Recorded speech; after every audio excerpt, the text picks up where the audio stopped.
오늘 우리 호세아서 말씀 함께 나누어 보도록 하겠습니다. 성경에서 중요한 핵심이 있습니다. 그것은 성경에서 말하고 있는 것은 하나님은 사랑이시다라는 것에 대해서 성경은 강조하고 있는 것이죠. 호세아서에서도 중요한 핵심 가치가 있는데 바로 하나님은 사랑이시다입니다. 두 기둥에서 결과는 하나님은 사랑이시다. 두 기둥 중에 첫 번째는 하나님은 심판의 하나님이시고요. 죄에 대해서는 절대 죄를 그냥 넘어갈 수 없다라는 것과 심판하시겠다는 것과 두 번째 핵심은 다시 돌아와라, 회개하라, 내가 너를 회복시킬 것이다. 회복과 심판에 대한 두 기둥, 이 두 가지 핵심이 바로 하나님은 사랑이심을 증명하고 있게 되는 것이죠. 심판과 회복은 하나님의 사랑을 오히려 증명하고 있는 것입니다. 호세아서의 내용이 북이스라엘의 죄악에 대해서, 그 죄악에 대해서 하나님은 심판하시지만 또 다른 길은 하나님이 용서와 사랑을 베풀어 주신다라는 내용이 호세아서의 전체의 내용이고 오늘 본문도 동일한 내용입니다. 에브라임의 죄가 얼마나 큰 죄인지를 오늘 본문에서 말하고 있는 동시에 에브라임이 죄를 많이 짓고 있지만 겉으로는 하나님을 의지하는 척하고 뒤에서는 죄를 범하는 이방신을 섬기는 것을 보게 됩니다. 뒤에서는 하나님을 속이려는 시도를 밥 먹듯이 하는 것을 오늘 본문에서 찾아볼 수 있게 되는데요. 우리 1절 말씀 우리 자세히 한번 읽고 우리 살펴보도록 하겠습니다. 시작. 에브라임은 바람을 먹으며 동풍을 따라가서 종일토록 거짓과 포악을 더하여 아수르와 계약을 맺고 기름을 애굽에 보내도다. 여기 단어 하나하나가 오늘 본문 전체의 핵심을 말해주고 있습니다. 자, 에브라임이 바람을 먹었다. 자, 바람은 먹을 수 있는 것인가요? 먹을 수 없습니다. 먹는다 하더라도 그 바람은 헛된 것이죠. 그 바람은 공허한 것입니다. 헛되고 공허한 것. 에브라임은 하나님을 의지하지 않고, 그러니까 겉으로는 하나님을 의지한다고 하지만 실제로 의지하지 않고 이웃 나라인 강대국에 더 많은 힘을 쏟았습니다. 강대국을 의지하였습니다. 그러니까 세상을 의지하였습니다. 돈과 명예를 의지하였습니다. 자, 이것이 바로 바람을 먹는 것이다 라는 표현과 같은 것입니다. 세상을 의지한다라는 것, 강대국을 의지한다라는 것, 그것은 공허하고 헛된 것이다. 사람을 의지하는 것, 세상을 의지하는 것 또한 헛되고 공허한 것이다. 지금 당장은 나에게 힘이 되는 것 같고 유익이 되는 것 같지만 결국 우리는 누구로부터 상처를 받는가? 사람으로부터 상처를 받고 세상으로부터 상처를 받습니다. 그들이 나를 지켜주는 것이 아님을 시간이 지나서야, 그것이 나를 지켜주는 것이 아님을 시간이 지나서야 나중에 알게 되죠. 사람을 쫓고 명예를 쫓고 돈을 쫓아가는 것은 지금 당장 나에게 좋은 것 같으나 결국 누구로부터 배신을 당합니까? 사람으로부터. 돈이 나를 배신 안 한다? 시간이 지나고 어느 때가 되면 돈도 나를 배신하는구나. 돈이 있어도 아무 소용이 없구나. 공허함과 허무함이 우리에게 찾아오게 됩니다. 우리는 사람에게 배신을 당합니다. 이 사람이 나에게 가장 큰 힘이 될 것 같고 이 사람이 나에게 가장 유익이 될 것 같아서 다가가고 시간을 투자하고 대화를 하지만 결국 누구에게 상처를 받는가? 사람에게 상처를 받고 사람에게 배신을 당합니다. 돈이 전부인 줄 알고 살고 있다가 결국 돈 때문에 상처를 받고 돈 때문에 집안 싸움이 나고 형제들끼리 싸우게 되고 하다못해 교회 안에서도 돈 때문에. 심각한 것은 진심으로 사랑해서 결혼한 부부와의 관계, 결국 돈 때문에 심각한 돈의 문제로 파경을 맞이하게 됩니다. 1절 다시 보게 되면 에브라임이 바람을 먹으며 그 바람이 바로 지금 제가 말씀드린 것을 모두 상징하고 있는 것입니다. 그 모든 것이, 세상의 모든 것이 허무함과 공허함을 먹고 있는 것이다. 누가요? 에브라임이. 에브라임은 누구를 상징할까요? 북이스라엘이지만 동시에 죄인을 상징하며 우리를 상징하고 있는 것입니다. 우리가 그렇다는 것입니다. 겉으로는 하나님을 의지한다고 하면서 뒤로는 하나님을 속이려고 하는, 바람을 먹고 있는 그러한 상태가 우리의 상태인지를 모릅니다. 바람을 먹으며 그 다음 동풍을 따라가서 종일토록 무엇을요? 거짓과 포악을. 동풍을 따라간다. 여기서 동풍이란 아라비아 사막의 뜨거운 바람을 말하고 있습니다. 2월부터 6월 사이에 약 50일 동안 멈추지 않고 뜨거운 바람이 계속 분다라는 것인데요. 자, 동풍을 따라가서, 이게 동풍의 원어를 보게 되면 캄신이라고 하는데요. 이 캄신은 자신을 파멸로 인도하는 동풍을 뜻하고 있는 것입니다. 동풍을 따라간다. 바람을 먹으면서 동풍을 따라간다. 세상을 의지하고 사람을 의지하고 돈을 의지하면서 동풍을 따라간다라는 것은 자신이 파멸로 가고 있는 것조차 모르고 있다라는 것입니다. 모른다라는 거예요. 자신이 파멸로 가고 있는 것이 지금 나의 상태인지를. 동시에 나만 병드는 것이 아니라, 나만 파멸로 가는 것이 아니라, 그 동풍이 바람을 일으켜서 주변에도 영향을 주게 되죠. 결국 나만 병드는 것이 아니라 주변 사람들까지도 파멸로 인도하게 되는 것을, 죽게 하는 것을 에브라임은 모른다라는 것입니다. 나도 모르고, 그러니까 나도 모르는 사이에 바람을 먹으면서 감신을 따라서 주변 사람들까지도 병들고 죽게 한다. 나는 그런 의도가 전혀 없었어요 라고 말할 수 있겠지만, 그러나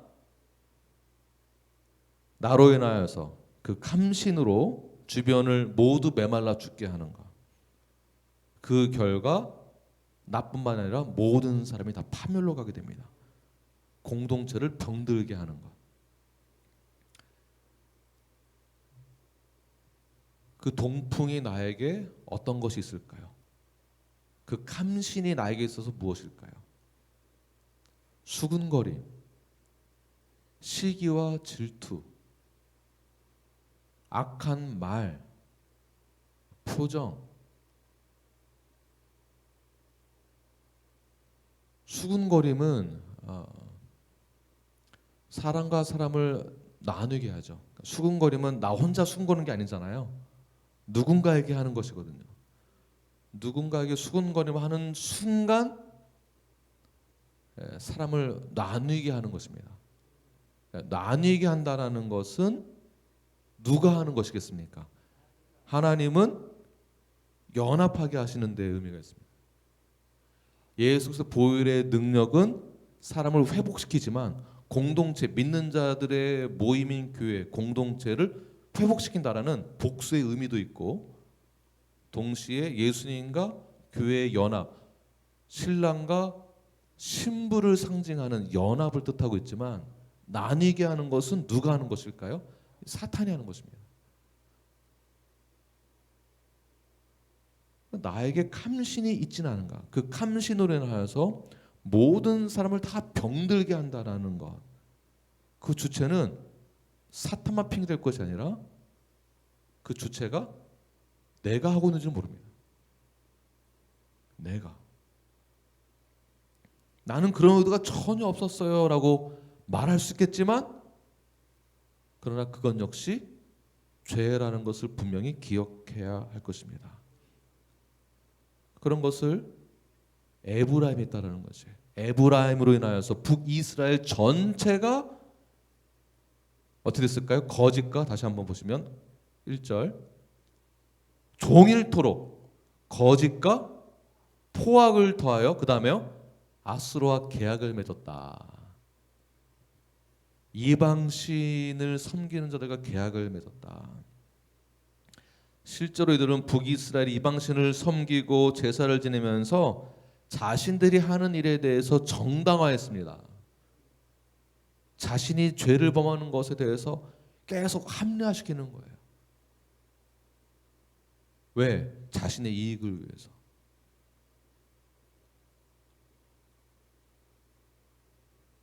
결국 동풍을 타고 어디까지 갑니까? 아수르와 계약까지 하게 됩니다.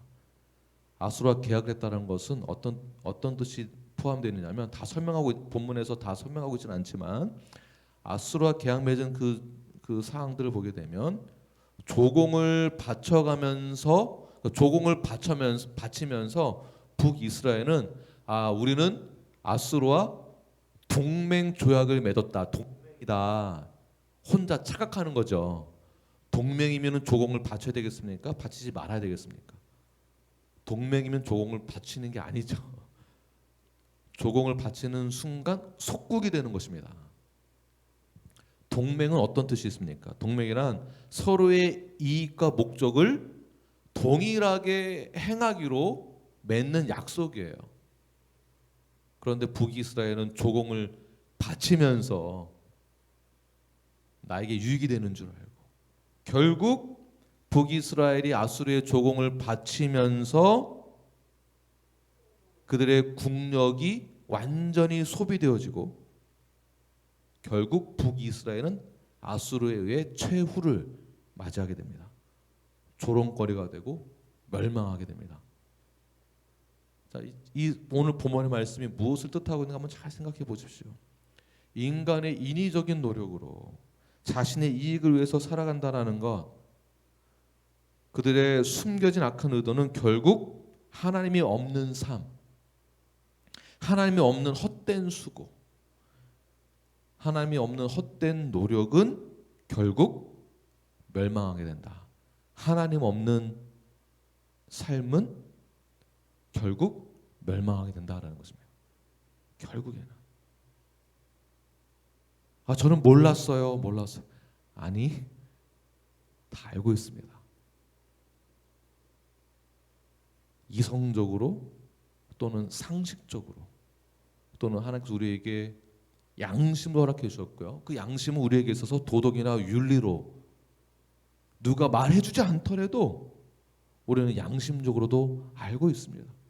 더 나아가 성경에서 줄곧 말씀해주고 있는 내용이 구약과 신약에서의 하나님 외에 다른 신을 섬기지 말라라는 것과 내 이웃을 내 몸과 같이 사랑하라는 것, 그 모든 것을 우리는 다 들어서 알고 있지만 우리는 스스로 나 개인의 이익을 위하여서 이 말씀을 배척하였고 그 말씀에 따라 순종하지 아니하고 그 말씀을 나는 오히려 내치였던 것을 돌아보게 되면 하나님 없는 삶, 그 삶의 결과 멸망하는 것을 우리는 이미 알고 있다는 것입니다. 모를 수가 없습니다.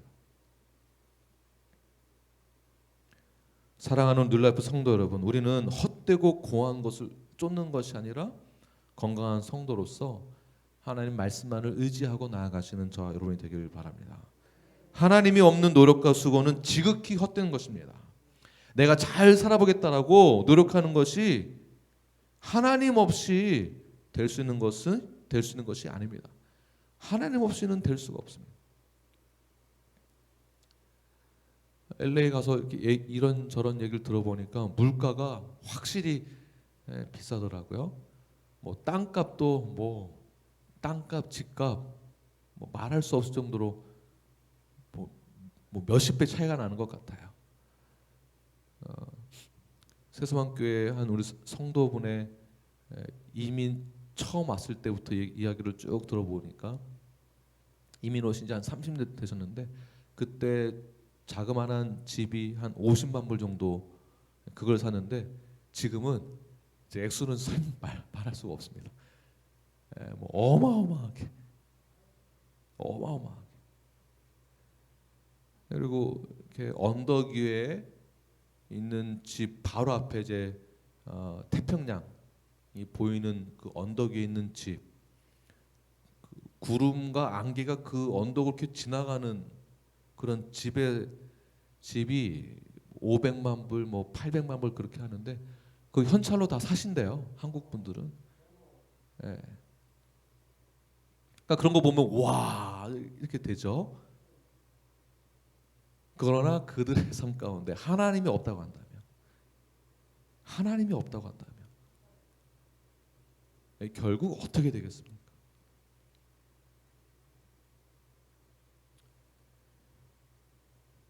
무엇이 성경적인지, 무엇이 올바른 길로 가야 하는 것인지 우리가 성도로서 함께 무엇이 멸망의 길로 가는 것인지 아닌지를 서로가 권면해주고, 올바른 길로 가고 있다면 그 길에 서 있는 그 형제를 위해 지지해주고, 올바르지 못하는 길로 가고 있는 형제를 본다면 권면해주고, 네, 모든 성도들이 에브라임처럼 감심에 의해서 모든 공동체를 멸망의 길로 가게 하는 것이 아니라 서로가 서로를 권면하고 필요하다면 치리와 징계를 통하여서도 우리는 올바른 길로 인도하는 그 자리에 저희들의 의무와 책임을 잘 감당해야 하는 것입니다. 그러한 건강한 놀랍은 성도가 되길 바랍니다.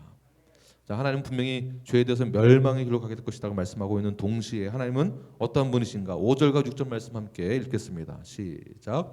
여호와는 만군의 하나님이시라.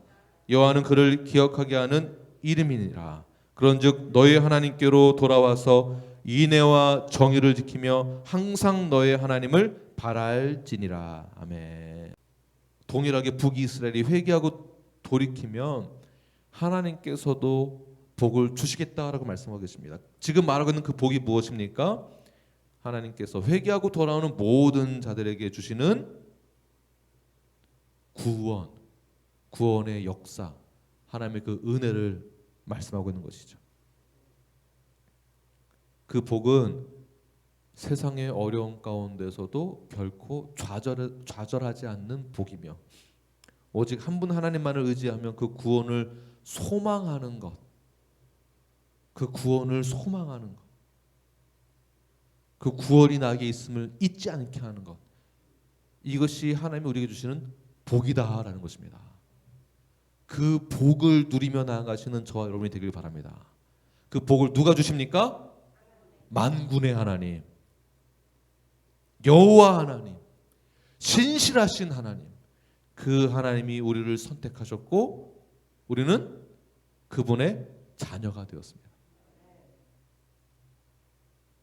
우리는 그분의 소속에 들어가게 된 거예요. 여러분은 어디 소속이십니까? 소속을 말씀하십시오. 하늘에 속한 하나님의 자녀예요. 하늘에 속해 있습니다. 만군의 하나님이 우리와 함께 하시고 여호와 하나님이 우리와 함께 하심을 잊지 마시고, 그 하나님이 영원토록 우리에게 회개하고 돌아오는 자들에게 용서와 관용과 은혜와 자비와 긍휼하심으로 하나님의 전능하신 의로우신 강한 오른팔로 우리를 붙드시는 그 하나님이 나와 함께 하고 계시다는 것을 잊지 마시고 하나님만을 예배하며 나아가시는 저와 여러분이 되길 간절히 축원합니다.